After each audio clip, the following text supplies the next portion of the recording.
Deus Todo-Poderoso, eu quero neste momento orar e colocar nas Tuas mãos a vida do pastor Aparício, Senhor. Tu és poderoso para estender sobre ele a Tua graça maravilhosa, Tu és poderoso para estender sobre ele, Senhor, Tua mão, para animar o Teu Filho, para fortalecer o Teu Filho, para dar sabedoria ao Teu Filho, para lidar com esses tempos difíceis, Pai. Ó Deus, age sobre a vida dele de uma maneira poderosa e sobrenatural, que ele receba das Tuas mãos graciosas a Tua unção, a Tua vida, que ele, Senhor, em tudo seja cuidado por Ti, tudo ele veja a Tua mão, e ele escute a Tua voz, e ele seja guiado por Ti, Senhor, e que a Tua palavra, Senhor, seja vida sobre ele. Ó Deus, guarda ele de toda enfermidade, guarda ele de todo mal, guarda ele de todo desânimo, Senhor. Dá coragem, ousadia ao Teu Filho, dá força ao Teu Filho, Pai, para lidar com esse momento diferente, na sabedoria e na graça que o Senhor vai dar para este tempo, para este momento, Senhor, que ele experimente isso abundantemente sobre ele, em nome de Jesus.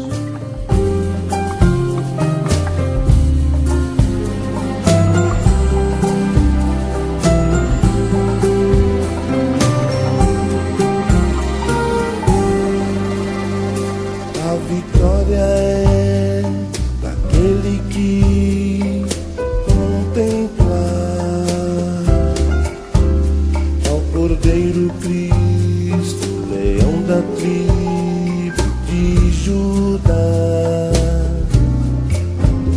que foi morto e com seu sangue pôde então comprar homens que com ele sobre a terra vão reinar. A vitória é daquele que o adorar, pois com ele no seu trono se assentará. Se a Jesus seguir, for por onde ele andar, no seu monte santo novo canto entoará. A vitória do Senhor é certa, aleluia. Como o sopro de sua boca sim destruirá o inimigo anticristo que não resistirá. Jesus Cristo Rei dominará.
e paz. Eu queria deixar uma pequena palavra aqui para o Ministério da Reconciliação nesse momento difícil e deixar para os irmãos que são pessoas que sempre estão orando por nós estamos orando por vocês também nesse momento difícil. E a luta, como diz a Bíblia, né? A luta, essa é uma luta que está se repetindo em todos os nossos irmãos do mundo, né? Não só nós. Mas eu queria, assim, compartilhar três palavras no meu coração. A primeira delas é que a gente não se deixe vencer por nenhuma demora. A gente esperava que essa situação já tivesse mudado, a gente também não sabe ainda quanto tempo ela vai durar, mas nós não podemos nos permitir ser vencidos pela demora. O povo de Israel, quando saiu do Egito, ali em Êxodo 32, eles ficam acampados no pé do Horebe. Quando Moisés demora, diz que pela demora de Moisés, eles se desesperam e vão atrás de outros deuses. Nós não podemos permitir que nenhuma demora altere o nosso relacionamento com Deus. Nós sabemos quem Ele é, nós conhecemos quem Ele é. E não é porque uma determinada situação está demorando que Ele é menos Deus. Mesmo que a gente não tenha contato às vezes com o nosso líder, com o nosso pastor, como nós gostaríamos, isso não significa que não há um Deus agindo sobre a nossa vida, que o projeto e o plano dele não continuam. Então nós temos que aprender a vencer a demora. Nós não podemos ser como Saul. Saul, ele se apressou pela demora de Samuel, ele fez o que ele não deveria ter feito, e aquilo foi trágico para a vida dele. A demora levou ele a tomar atitudes que ele jamais deveria ter tomado. Então que Deus nos ajude, que nesse momento nós não venhamos a tomar nenhuma atitude que não seja condizente com o Evangelho, com a palavra de Deus, que nós não venhamos a lançar mão de subterfúgios, lançar mão de nada que seja errado, que nós possamos aprender a esperar nele, como está escrito: esperei com paciência no Senhor, ele se inclinou para mim e ouviu o meu clamor. E também nós temos que pensar nas virgens, né? Nas 10 virgens, porque a demora do noivo as levou a adormecerem, a dormir. E nós não podemos deixar que a nossa vida espiritual decaia, não existe motivo para isso. Embora congregar, estar junto com os irmãos seja algo essencial para a nossa fé, não significa que é a única coisa que sustenta a nossa fé. Nós temos toda a liberdade do mundo para ir diante do trono de Deus, nós temos toda a liberdade do mundo para orar uns pelos outros, nós temos toda a liberdade do mundo para ler a palavra, para estudar a palavra, aprender a palavra. Aqui está o nosso pão, aqui está a nossa água. A fonte do Espírito não secou, não ficou mais seca, não. Deus continua sendo o mesmo Deus. Nós não podemos permitir que essa demora nos faça dormir, nos faça esquecer do Senhor. Nós temos que manter a nossa vida espiritual vigorosa, nós temos que manter a nossa chama acesa, nós temos que manter a nossa vida limpa. Não é diante de uma TV, não é diante de uma rede social que isso vai acontecer, não. É diante da Bíblia, é diante de Deus, é diante do Espírito, é diante da oração, é diante do trono que isso vai continuar assim na nossa vida. A chama não pode apagar. Essa era a primeira coisa que eu queria compartilhar com os irmãos. A segunda coisa que eu queria compartilhar com os irmãos é a questão de correr a carreira com perseverança. A Bíblia diz que, estando cercado de uma tão grande nuvens de testemunhos, Hebreus 12:1 fala isso, estando cercados de uma tão grande nuvem de testemunhos, e os testemunhos estão aí mostrando que quantas vezes a igreja do Senhor passou em momentos difíceis, e ela não só suportou, ela superou, ela venceu naqueles momentos difíceis, ela cresceu. Ela avançou nesses momentos difíceis. Então nós temos uma nuvem muito grande de testemunhas para nós deixarmos todo o embaraço e o pecado que tão de perto nos rodeia. Então é tempo de vencer o pecado e corramos com perseverança a carreira que nos foi proposta.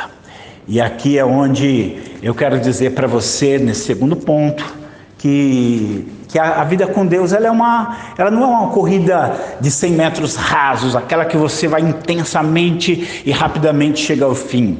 Não é sequer uma corrida com obstáculos, que você vai pular aqueles obstáculos, pronto, chegou. Ela é uma maratona, né? Uma carreira longa.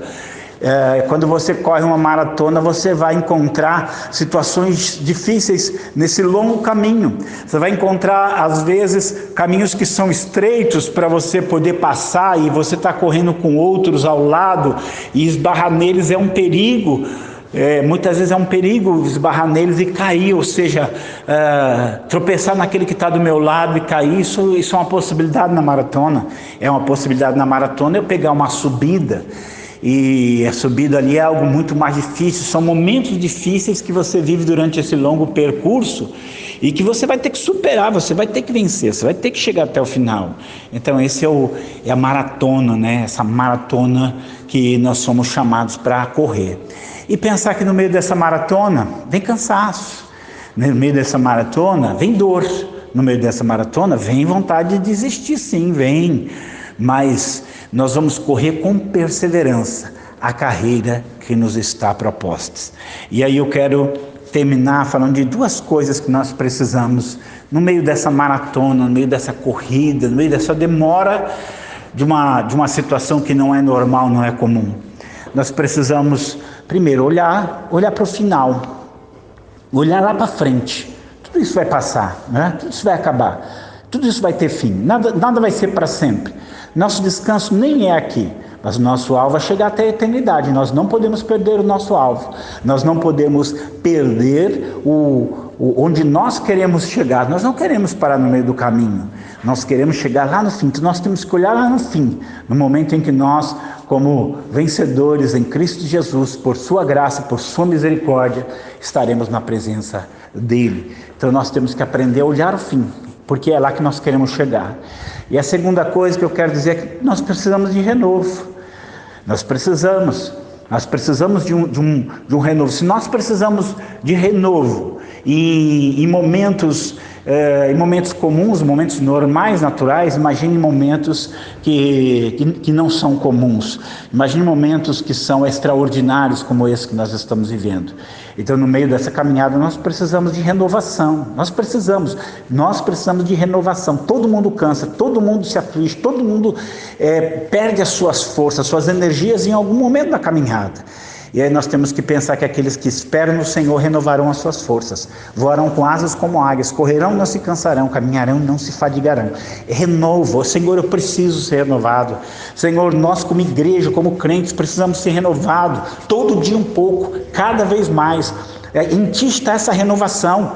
Não ir a Ti, Senhor, é como uma pessoa que tem um carro e ele não vai no posto de gasolina para reabastecer, mas ele quer chegar até o final. Isso não existe, Senhor. Nos ensina, Senhor, que em Ti há renovo, em Ti há força que nós precisamos, em Ti tem a autoridade e a vida que nós precisamos, Senhor. Nós colocamos tudo diante do Senhor. Renova a nossa confiança, dá a Tua provisão, dá a Tua cura, Senhor, dá a Tua saúde, dá a Tua proteção, dá a Tua sabedoria para nós lidarmos, Senhor, nisso. E enquanto durar essa circunstância, dure nossa confiança em Ti, a nossa conexão contigo. Nos ajuda, Deus, a permanecer em Ti, porque em Ti está a nossa seiva, em Ti está a nossa vida, em Ti está a nossa vitória, Pai. Te agradeço por isso em nome de Jesus. Deus abençoe vocês, queridos. É essa palavra que eu queria deixar, que Deus continue abençoando e fortalecendo o coração e a vida de vocês.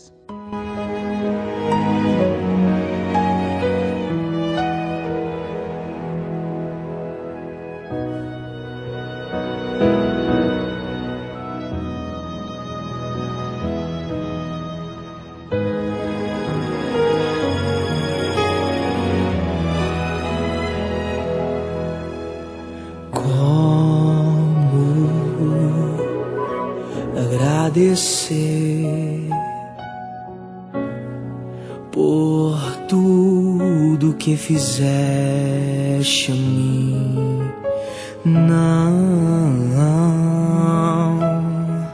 Não merecedor, mas provaste o seu amor sem fim. As vozes de 1 milhão de anjos não expressam a minha gratidão. Tudo que sou e o que almejo ser. Eu devo tudo a ti. A Deus seja a glória. A Deus seja a glória. A Deus seja a glória por tudo que fez por mim. Com seu sangue lavou-me, seu poder restaurou-me. A Deus seja a glória para sempre. Amém. Quero viver para ti. Sua vontade eu quero sempre obedecer. E se os aplausos eu receber no Calvário, irei me gloriar com seu sangue lavou-me, seu poder restaurou-me. A Deus seja a glória para sempre. Amém. Com seu sangue lavou-me, seu poder restaurou-me. A Deus seja a glória para sempre. Amém. A Deus seja a glória. A Deus seja a glória. A Deus seja a glória para sempre. Amém. Quero viver para ti. Tua vontade eu quero sempre obedecer. E se os aplausos eu receber no Calvário, irei me gloriar.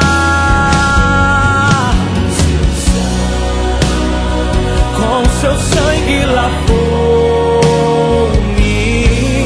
seu poder restaurou-me. A Deus seja a glória para sempre, sempre, sempre.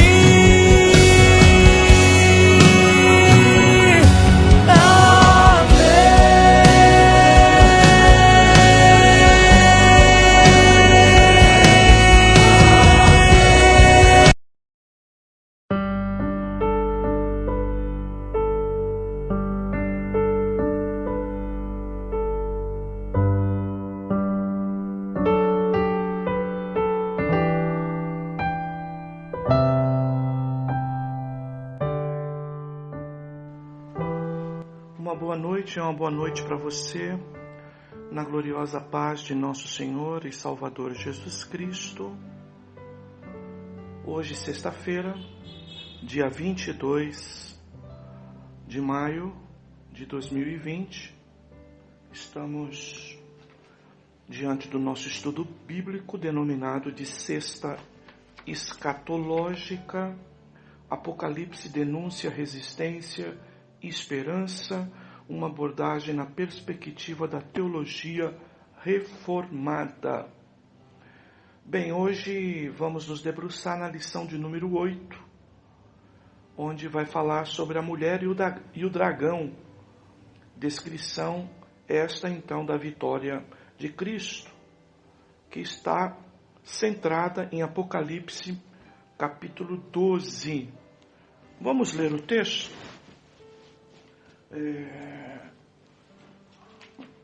Para que de alguma forma os irmãos, se possível, também acompanhem na sua própria Bíblia a leitura do texto, não é? Até como um exercício de leitura da Bíblia.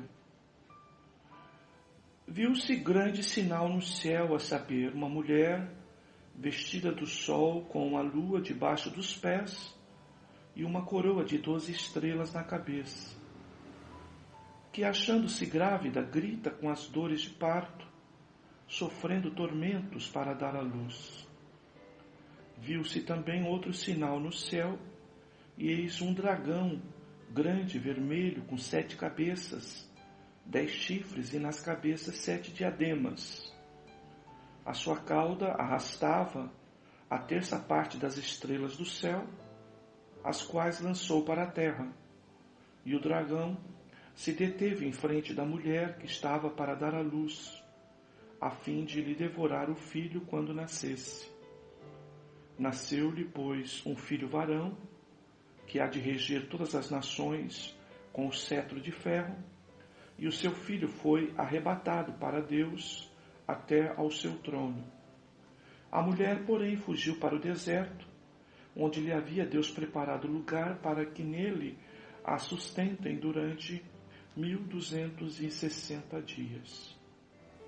Houve peleja no céu, Miguel e seus anjos pelejaram contra o dragão, também pelejaram o dragão e seus anjos. Todavia não prevaleceram, nem mais se achou no céu o lugar deles. E foi expulso o grande dragão, a antiga serpente, que se chama Diabo e Satanás, o sedutor de todo o mundo, sim, foi atirado para a terra, e com ele os seus anjos. Então ouvi grande voz do céu proclamando: agora veio a salvação, o poder, o reino do nosso Deus e a autoridade do seu Cristo, pois foi expulso o acusador de nossos irmãos, o mesmo que os acusa de dia e de noite diante do nosso Deus. Eles, pois, o venceram por causa do sangue do Cordeiro, por causa da palavra do testemunho que deram, e mesmo em face da morte, não amaram a própria vida. Por isso, festejai, os céus, e vós, os que neles habitais. Ai da terra e do mar, pois o diabo desceu até vós, cheio de grande cólera, sabendo que pouco tempo lhe resta. Quando, pois, o dragão se viu atirado para a terra, perseguiu a mulher que dera à luz ao filho varão. E foram dadas à mulher as 2 asas da grande águia, para que voasse até o deserto, ao seu lugar aí onde é sustentada, durante um tempo, tempos e metade de um tempo, fora da vista da serpente. Então a serpente arrojou da sua boca atrás da mulher água como um rio, a fim de fazer com que ela fosse arrebatada pelo rio. A terra, porém, socorreu a mulher, e a terra abriu a boca e engoliu o rio que o dragão tinha arrojado de sua boca. Irou-se o dragão contra a mulher e foi pelejar contra os restantes da sua descendência, os que guardam os mandamentos de Deus e têm o testemunho de Jesus, e se pôs em pé sobre a areia do mar. Muito bem, queridos, então está aí a leitura de Apocalipse, capítulo 12, destacando, três grandes assuntos: a mulher e o dragão, do verso 1 ao verso 6, os anjos que pelejam no céu contra o dragão e a vitória de Cristo e do seu povo, verso 7 até o verso 12, e do verso 13 até o 17, o tema: o dragão persegue a mulher. Bem, é quase unanimidade no meio dos especialistas em escatologia que o capítulo 12 de Apocalipse, a qual estamos estudando hoje, é uma divisão básica de todo o livro. E a ênfase dele é, sem dúvida, a vitória sobre o mal que está relatada ao longo desse trecho que acabamos de ler, que é o capítulo 12 do livro da Revelação. Então, nós vamos trabalhar alguns pontos interessantes, sobre este tema: a mulher e o dragão, descrição da vitória de Cristo. Bem, sem dúvida, a vitória de Cristo sobre Satanás é, sem dúvida, um motivo de grande alegria para os cristãos. E é óbvio que a Bíblia, ao relatar textos como esses, enfatizados na vitória de Cristo sobre Satanás, quer nos conferir uma palavra muito relevante e muito importante para esses dias, que é segurança. Tá? Bem, os relatos da vitória final de Cristo sobre Satanás deve transmitir a nós exatamente esta convicção, a convicção de segurança. E qual a importância em tudo isso? Bem, amados, porque nós vivemos tempos, seja de caráter pessoal, seja de caráter familiar, seja de caráter de igreja, seja de caráter inclusive de mundo, como é o caso de hoje, muitas situações que vão nos levar a andar caminhos de inseguranças. Quantos de nós, nos dias de hoje, estamos vivendo inseguros por causa desta realidade de saúde e política, por que não dizer, e econômica também, que de alguma forma todos nós estamos enfrentando, estamos passando. A insegurança, por vezes, ela está tomando conta dos corações, inclusive dos salvos em Cristo. E nós, por vezes, por conta dessa insegurança, estamos, mergulhados em um medo que, por vezes, pode, inclusive, sugerir incredulidade, pode sugerir, inclusive, falta de fé. E tudo que nós precisamos esta hora, meus amados, é sermos lembrados da vitória de Cristo sobre todo o mal, porque isso e nisto está a nossa segurança, de saber de que Cristo é vencedor e será vencedor sobre todas as coisas. Bem, meus amados, há um grande conflito que a igreja enfrenta no seu dia a dia, bem como a luta do mundo espiritual que está por trás de toda a história. E o texto de Apocalipse capítulo 12, de alguma forma, quer também nos colocar nesse contexto. A vitória de Cristo sobre Satanás e sobre o mal. E eu digo a vitória final e definitiva. Mas também mostrar, tá, que nós vivemos enquanto povo de Deus, e mesmo a história, de maneira geral, vai, por vezes, refletir o grande conflito, a grande guerra diária, tá, que ocorre, tá, meus amados, no mundo espiritual e que reflete toda esta guerra, não é? No nosso dia a dia, na história do mundo, não é? Na história da igreja, na história do evangelho e em toda a história. Uma das coisas que a nossa lição destaca bem logo na análise do texto, primeiro, segundo, terceiro, quarto parágrafo, é que o Império Romano exigia o culto ao imperador e a proclamação da divindade em César ou de César. E isso, de alguma forma, impunha uma renúncia a Cristo. E aí, a nossa lição traz um comentário de Júlio Ferreira, no seu livro Apocalipse 11, dizendo que o diabo, em Apocalipse 12, de certa forma, ele mostra uma espécie de encarnação no Estado.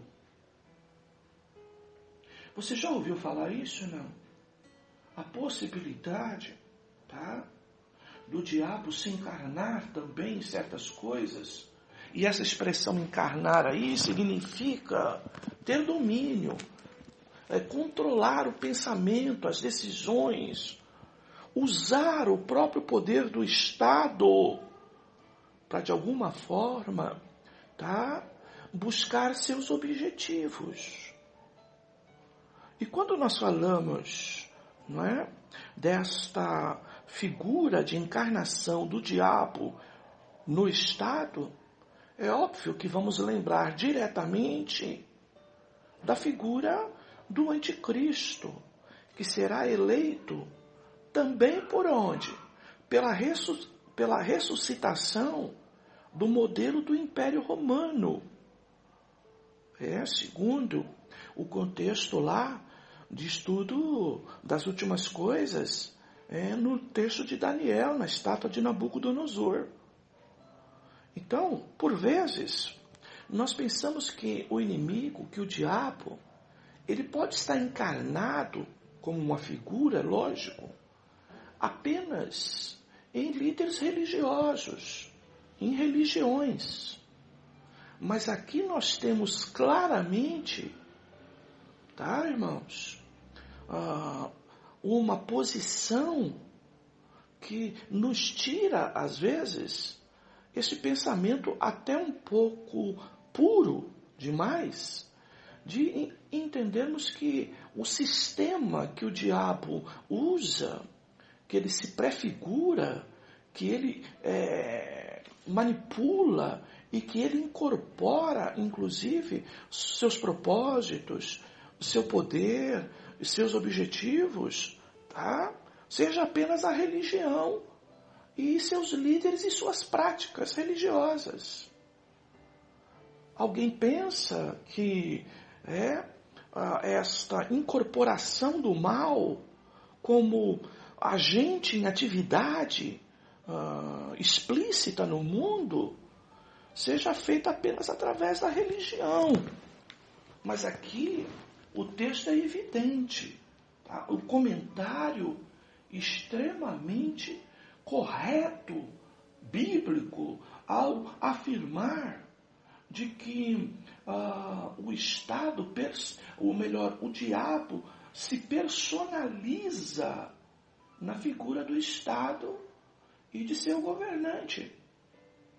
De maneira que isso que nós vamos ver, inclusive, tá, meus amados, no próprio tempo escatológico, onde o anticristo, ele tá, chamado o filho do pecado, e ele é chamado, então, personalização até e personificação do próprio diabo. Tá?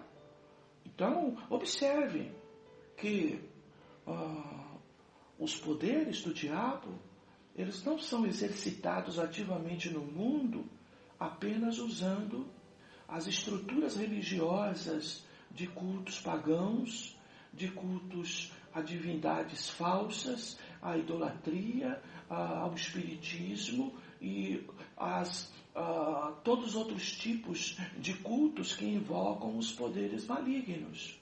Não.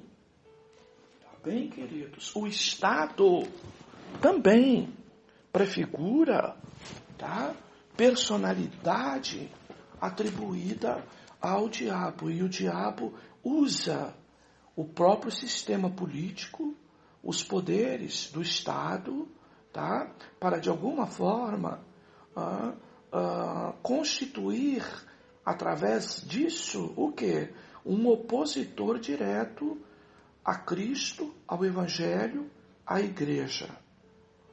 Bem, nesses tempos em que tanto temos falado de política, e alguns irmãos até, não é, se animam a defender, não é, conceitos totalitários, conceitos de um Estado, não é, poderoso, não é, como ouvimos hoje aí até a conversa, essa semana a conversa, não é, do condenado falando sobre isso, não é, ressaltando os poderes de um Estado totalitário, de um Estado grande, de um Estado poderoso, tá, meus amados? Que como vimos aqui, tá, leva alguém à condição, né, de esse Estado se tornar uma divindade e o seu representante um Deus, tá?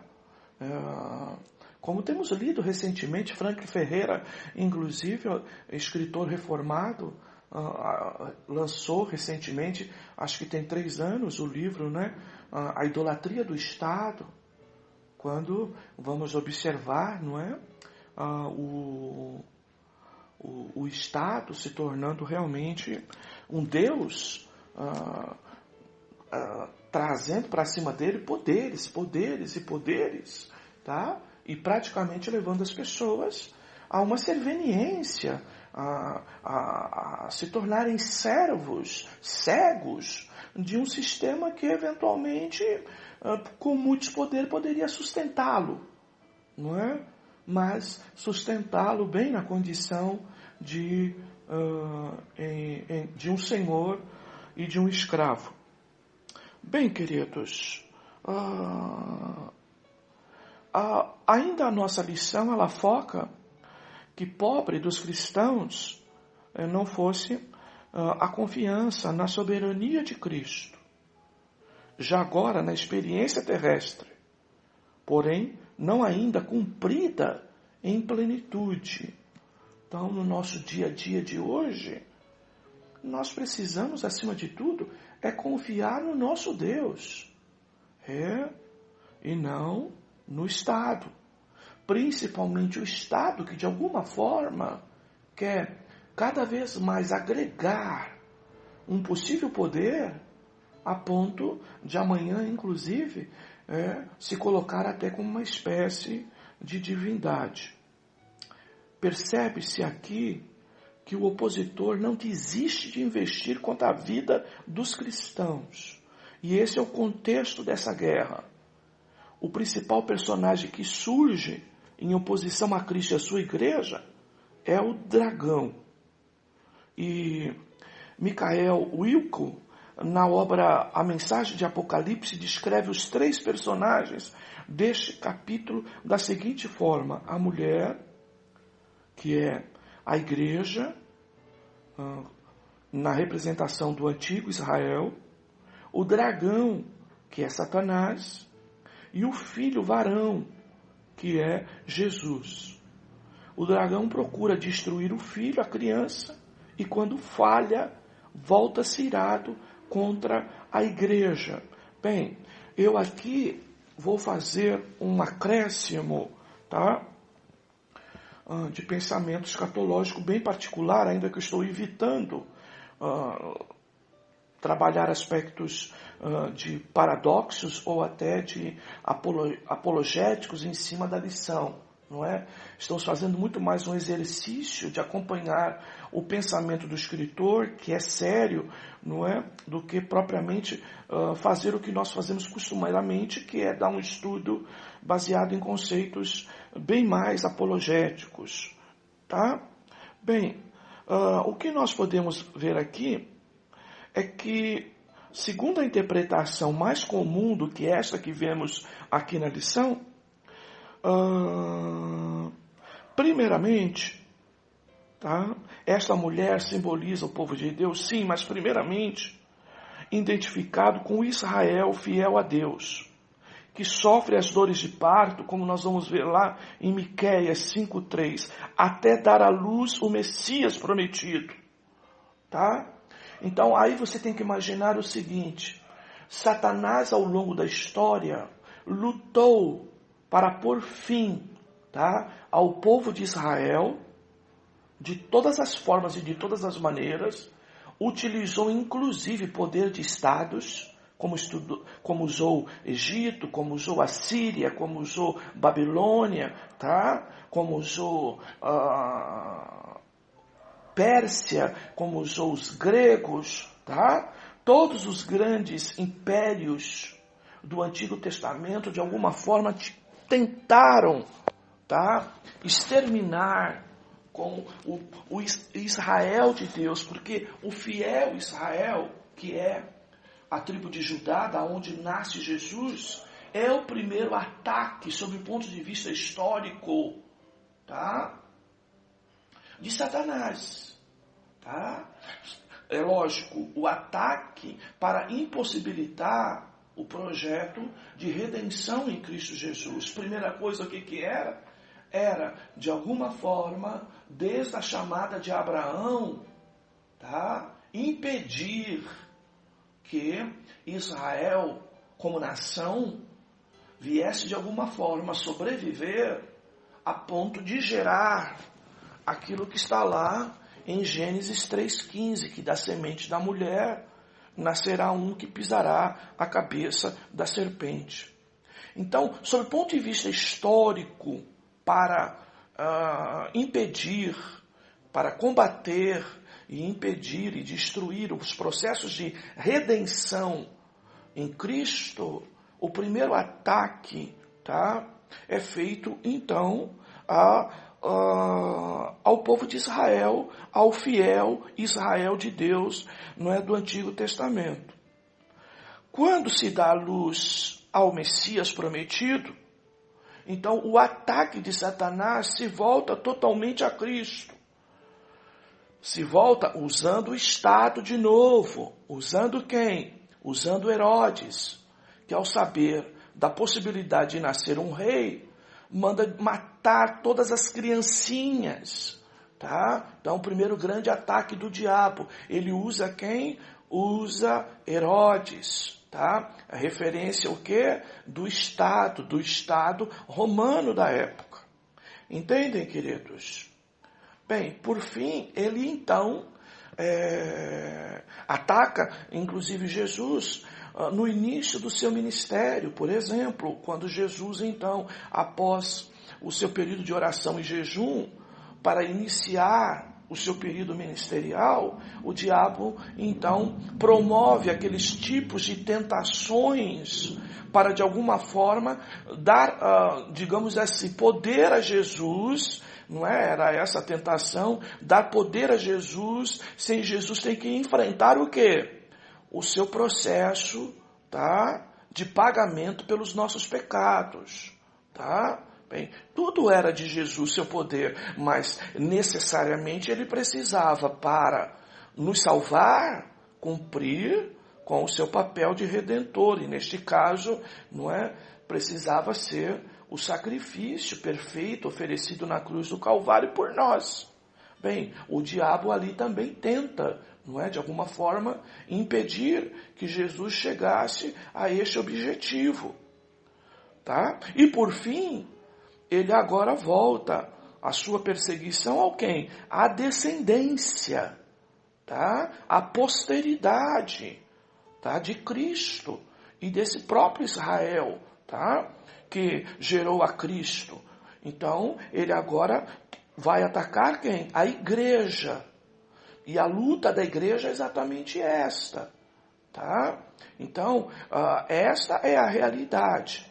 Bem, então a figura do dragão é claro, a figura do filho é claro, que é Cristo, tá bem? Mas aí nós separarmos, tá? Tanto o Antigo Testamento na figura do Israel, não é? Fiel, tá bem? Como a igreja fiel à mensagem do Evangelho em Cristo, tá?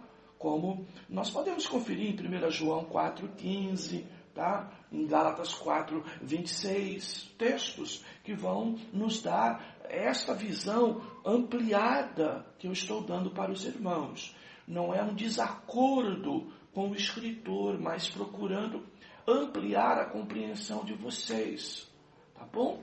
É essa a ideia, porque vocês sabem, nos próprios tempos da escrita de João, Apocalipse, a igreja estava sendo perseguida por quem? Os cristãos, a descendência, perseguida por quem?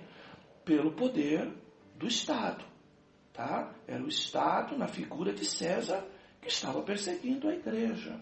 Então você não pode desassociar uma coisa da outra, tá? Bem, o dragão procura destruir o filho. E quando falha, volta-se irado contra a igreja.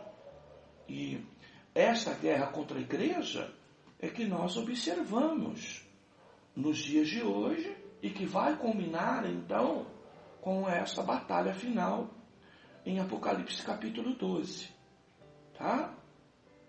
Segundo o escritor Hendrickson, na sua obra Mais que Vencedores, o capítulo 12 está e contém a seguinte mensagem: a vitória de Cristo e de sua igreja sobre o dragão e os seus aliados. E ele diz mais, no capítulo 12, o dragão é primeiramente descrito como tensionando destruir a Cristo. Olha lá, 1 a 12, verso 1 a 12. Depois, fracassado, ele persegue a mulher por ela ter dado à luz a Cristo. 13 a 17. Sendo então de novo mal sucedido, ele faz guerra ao restante de sua descendência. Portanto, aqui está a história do conflito entre a semente da mulher, tá? E o dragão, que é então lá a serpente, tá? Entre Cristo e Satanás, a serpente lá do Éden. Sendo que nesse conflito, Cristo é sem dúvida vitorioso. Assim sendo, é possível extrair desse texto algumas lições práticas, as quais certamente servirão para a vida da cristã diária e que nós vamos fazer a partir de agora. Então você vê, a vitória, irmãos, é certa, só que o conflito também é real. Tá bom, queridos? Nós fazemos parte deste conflito enquanto igreja. E o alvo de Satanás hoje é atingir a igreja, tá? Como eu disse, a descendência. Ou numa das mensagens mais claras, tá? De que nós somos, então, esta igreja como noiva de Cristo, em que Satanás, de alguma forma, procura derrotar, não é? Para atingir o próprio Cristo. Bem, meus amados, então, o que fica para nós claro é, a vitória é certa, mas a guerra é real. E tudo que nós precisamos entender no meio dessa guerra é que, sabendo que a vitória é certa de Cristo, procurarmos de alguma forma caminhar com mais segurança, tá, queridos? Porque quando nós estamos inseguros, nós começamos a ter prejuízos de fé, tá? Começamos a viver altos e baixos na fé. Bem, o que o texto apresenta é a oposição do dragão contra a mulher que está para dar à luz. E o dragão que deteve em frente da mulher que estava para dar à luz, a fim de devorar o filho quando nascesse. Ele se apresenta de uma maneira terrível, de modo agressivo. A Bíblia de Estudo, na sua nota explicativa, a Bíblia de edição pastoral diz que o dragão é sanguinário, por isso vermelho. Tem plenos poderes sobre os impérios do mundo. 7 cabeças e 7 coroas. Aí a ressurreição do modelo, né, de uma espécie de mercado comum europeu, tá? Uma espécie de um conjunto de nações, mas sua força é relativa e imperfeita, os 10 chifres. Ele tem a pretensão de lutar contra Deus, estrela do céu. Quer devorar o filho da mulher, o Messias que veio para destruí-lo. Quando Jesus nasceu, observe, Herodes tentou destruí-lo, ordenando a morte das crianças de 2 anos para baixo, sem êxito. Mateus 2,16. Na interpretação de George Led, o propósito principal de Satanás é impedir a obra de Cristo. Isto está bem claro, por exemplo, quando Jesus foi tentado lá no deserto, o que acabamos de comentar aos irmãos. Antes de iniciar seu ministério público, ele foi ao deserto para oração e jejum, e ali o inimigo apareceu com o intuito de destruí-lo, mas usando a palavra. Tá? Jesus venceu o tentador. O texto afirma, com isto o deixou o diabo, e eis que vieram anjos e o serviram. Mateus capítulo 4. É justamente essa afirmação de Jesus sobre a obra do maligno, que o ladrão vem somente para roubar, matar e destruir.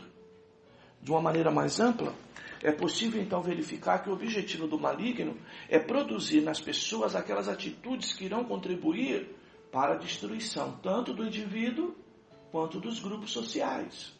Para isso ele se vale do egoísmo, do orgulho, da autossuficiência e, de certa forma, principalmente o orgulho, não é? Vai de alguma forma produzindo um ser humano cada vez mais autodestruidor e destruidor da própria sociedade. É preciso, portanto, estar atento e vigilante, pois o diabo, vosso adversário, anda em derredor, como leão que ruge, procurando a quem possa devorar. 1 Pedro 5,18. A luta de Satanás se dá então diretamente contra o povo de Deus, pois o objetivo dele é atingir a própria igreja de Cristo. Quando você vê aí egoísmo, orgulho, autossuficiência, irmãos, é aquela coisa, o diabo de alguma forma vai dando condições, não é, de vida para a gente acreditar que não precisamos de Deus, tá? E aí, usando o progresso, usando a prosperidade, usando a própria capacidade e inteligência do homem, este homem, ele vai chegando uma hora que ele se sente orgulhoso e que acha que não depende de mais ninguém. E aí, ele é egoísta, pensa apenas nele, tá? Não contribui com o outro, não participa da vida do outro e faz do outro, muitas das vezes, o quê? O seu próprio escravo. Tá? E neste contexto, isso vai de alguma forma também alimentando não só o ser humano, mas os grupos sociais, as instituições, até chegar onde? No máximo, no governo. Tá? Porque se de alguma forma os homens particularmente vão se sentindo autossuficientes e orgulhosos, imagine então a condição de um governante. Tá? E se ainda for de um país rico, como que fica tudo isso? Tá? Esse orgulho vai levá-lo a ponto de se mostrar até uma espécie de modelo de Nabucodonosor, se sentindo, não é, acima do bem e do mal, se sentindo uma divindade, como é o caso de César, nos tempos da própria escrita de João Apocalipse, como também será da figura do anticristo no tempo escatológico. Bem, queridos, observe especialmente no verso 9 o seguinte, que Satanás foi expulso, né, ou o grande dragão, a antiga serpente, que se chama Diabo e Satanás, o sedutor de todo mundo. Observe a palavra, sedutor, de sedução. Ele foi tirado para a terra e com ele os seus anjos. Neste conflito travado no céu, o resultado não podia ser outro, a saber, a derrota do dragão, que em seguida é expulso do céu, juntamente com seus anjos. A vitória de Cristo é contemplada por João, mas é preciso deixar claro que o inimigo continua a atacar e continua a fazer principalmente o quê? Seduzir as pessoas. Tá, irmãos? O inimigo, por sempre, ele não vai usar a força, a violência, mas ele é descrito nos últimos tempos como sutil, sagaz. Tá, irmãos? E aqui a ideia é realmente de produzir uma sedução. Como que trabalha a sedução? A sedução é um encantamento. A sedução é de que você começa a ver alguém perfeito diante de você, e que na verdade é o próprio diabo. E ele seduz de que maneira? Se transfigurando em anjo de luz, com boas mensagens, com boas palavras, com boas propostas. Porém, irmãos, precisamos entender que com a expiação de Cristo, a vitória sobre Satanás está garantida. Tá? E o que o diabo faz?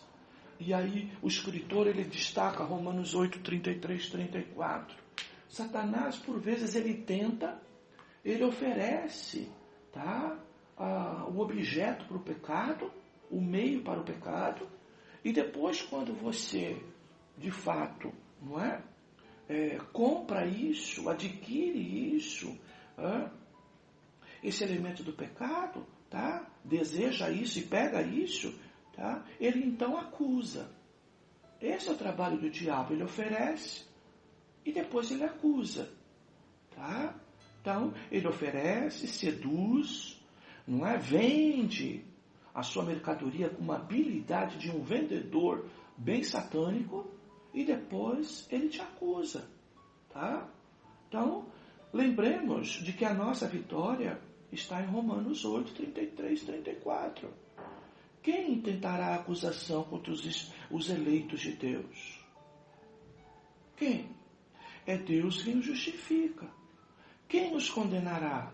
É Cristo Jesus que morreu, ou antes, quem ressuscitou e está à direita de Deus, também intercedendo por nós. Então observe, queridos, que esse texto aqui, diferente lá do texto de Jesus no sermão profético, que diz, se possível fora, não é? Enganaria até os escolhidos. Aqui está falando quem tentará acusação. Bem, quando se fala de acusação, se refere a um objeto, a uma prática provavelmente realizada. Não é uma prática errada, um pecado. E a Bíblia diz aqui que o eleito, quando o eleito é acusado, tá? O que ocorre em tudo isso? Ele é condenado? Então a Bíblia diz, é Deus quem o justifica. Tá bom? Então o Senhor, Ele tira a culpa. E nós não podemos ficar carregando, irmãos, nos dizendo salvo em Cristo, culpa pelo pecado. Nós precisamos buscar a Cristo e entender que Ele vai remover essa culpa. E isso é justificação. É Deus quem o justifica. E quem os condenará?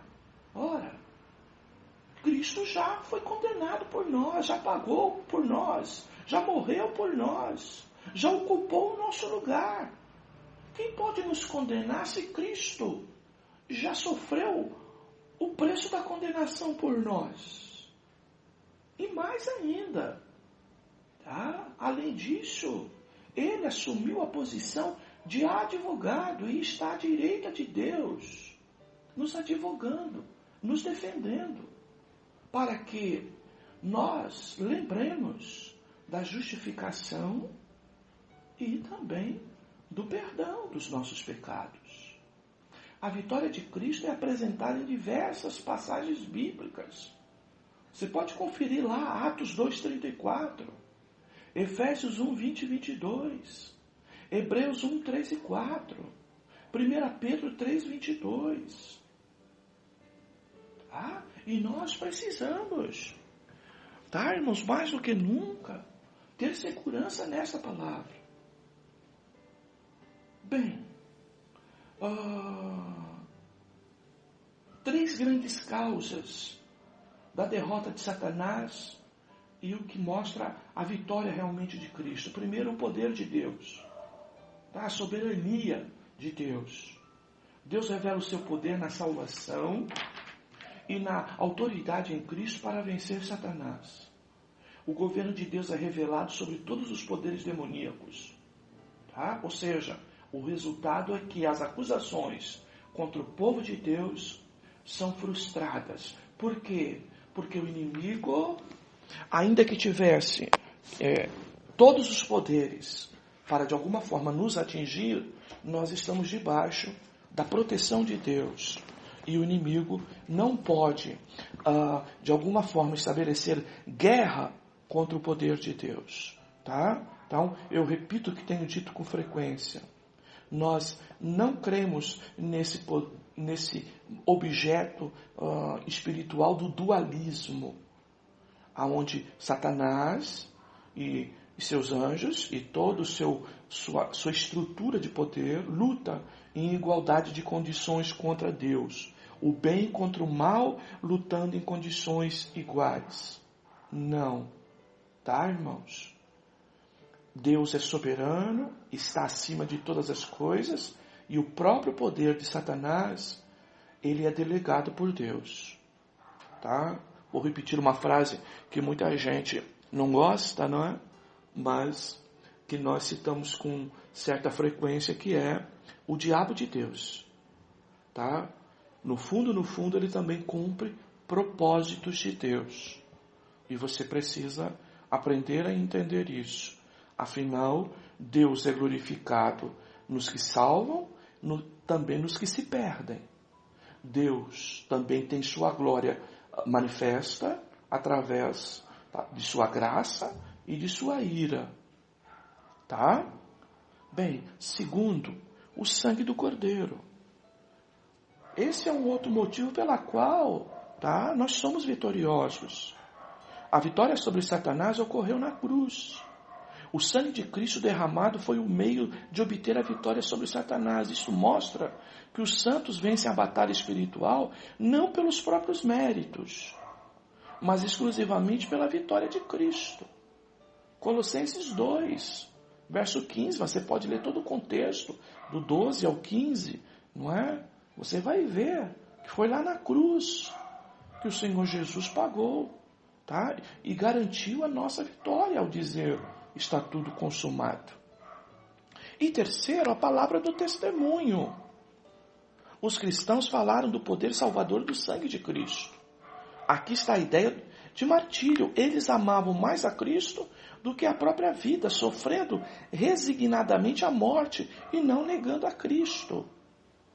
Assim como as trevas não podem resistir à luz, também o mal não pode resistir ao testemunho da igreja.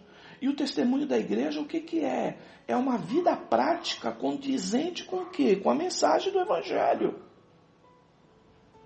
E diante dessa realidade, é possível então viver de modo convicto, na certeza de que com Cristo a vitória é sempre certa.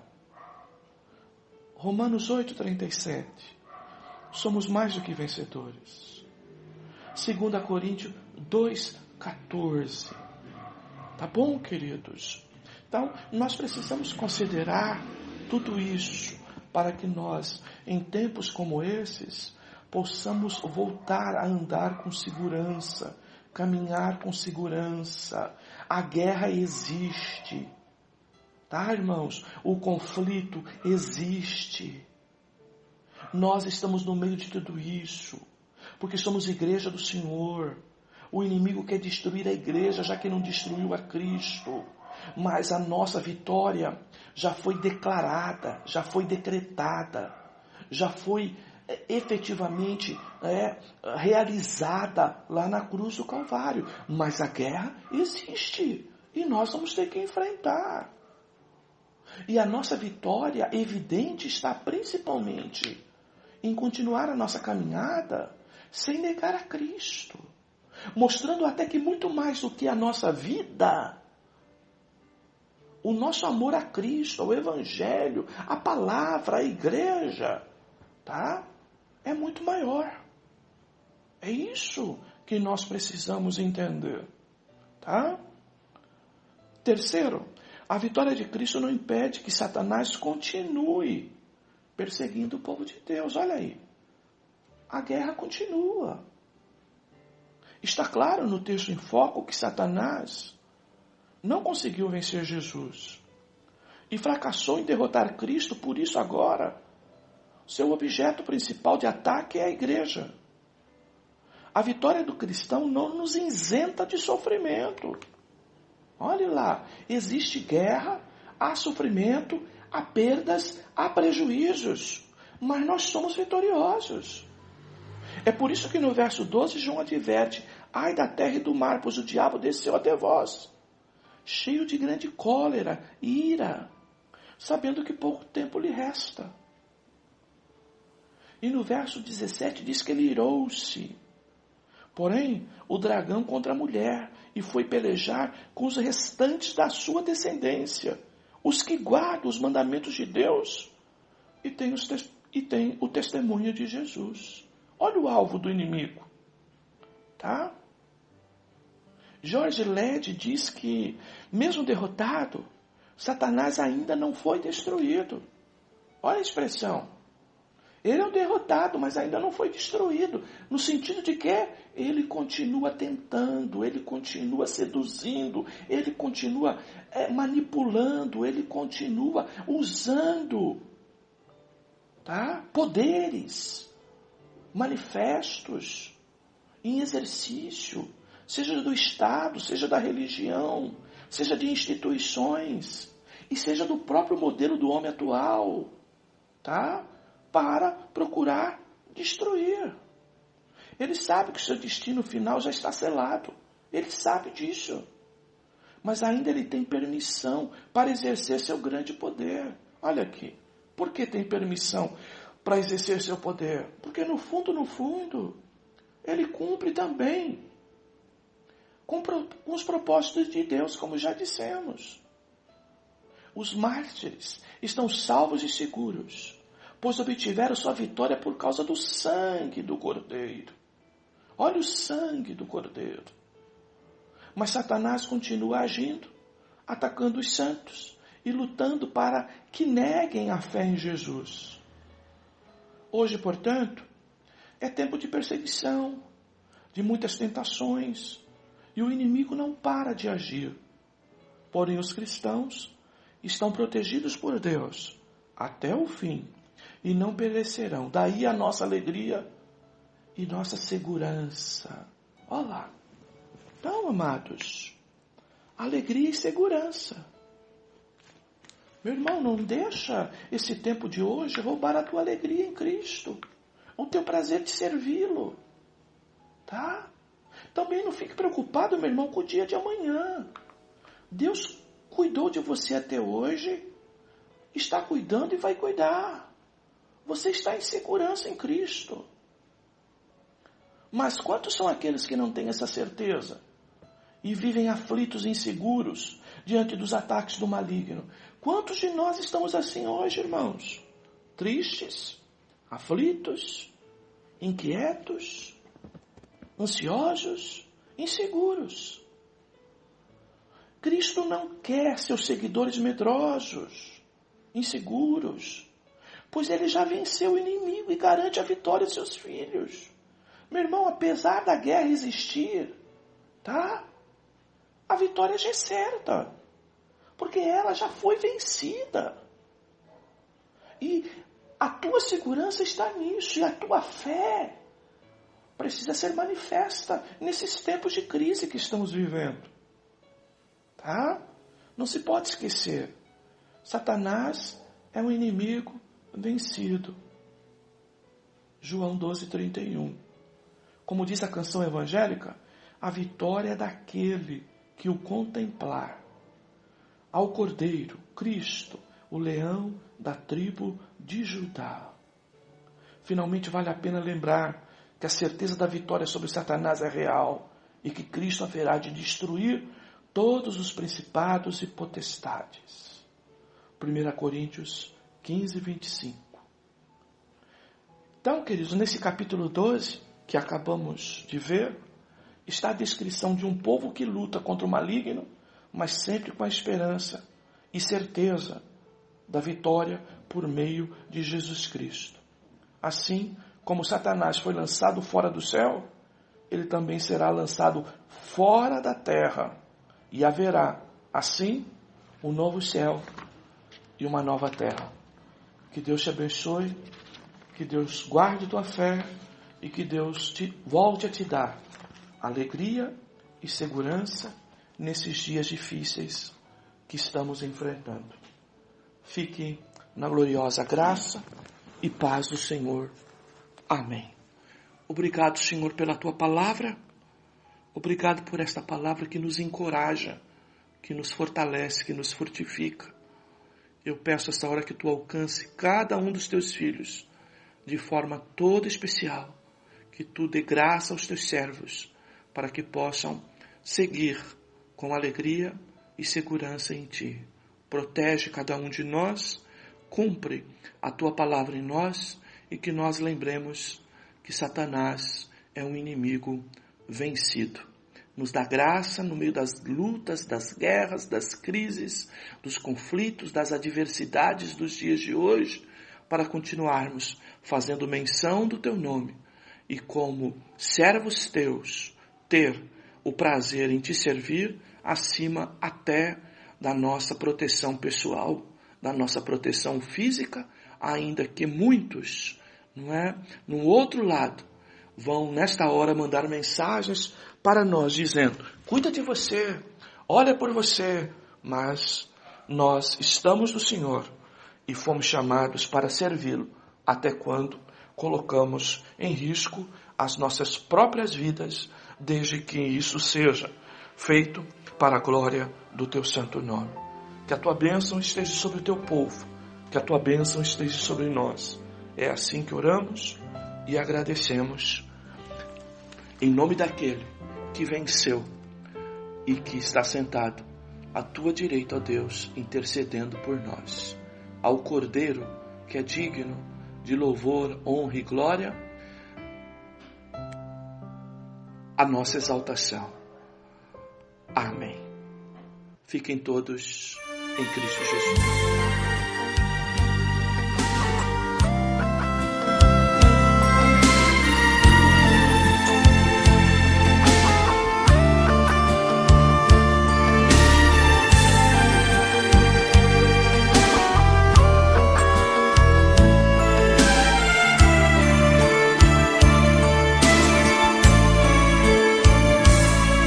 Hoje alguém falou seu nome para mim, que você está sofrendo tanto assim. Coração tá em pedaços, foi vencido pelos laços dessa vida. Foi arremessado contra o cais, açoitado pelos vendavais. Chora o peito, grita a alma, procurando a paz. Mas eu sei, Jesus te olha e te vê, e diz: filho, vou te socorrer.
que tudo está perdido, vai vivendo iludido em fantasias.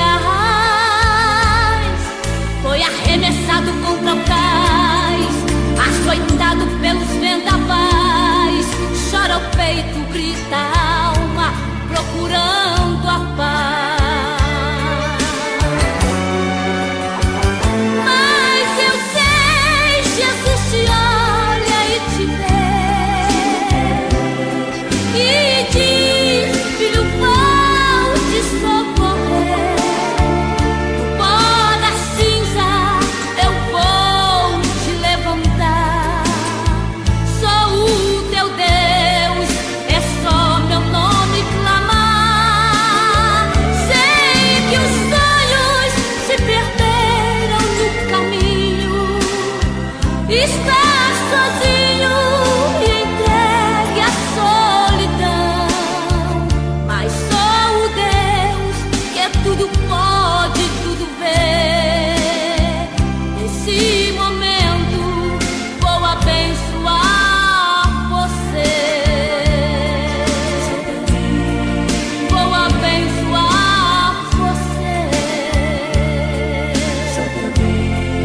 Vou abençoar você.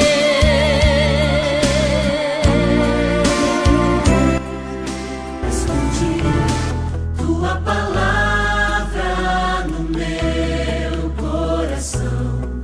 Acesse nosso portal na internet. Notícias, devocionais, estudos bíblicos, vídeos, ministério, declaração de fé, pedidos. Fale conosco. Acesse ministériodareconciliação.net. Tua palavra é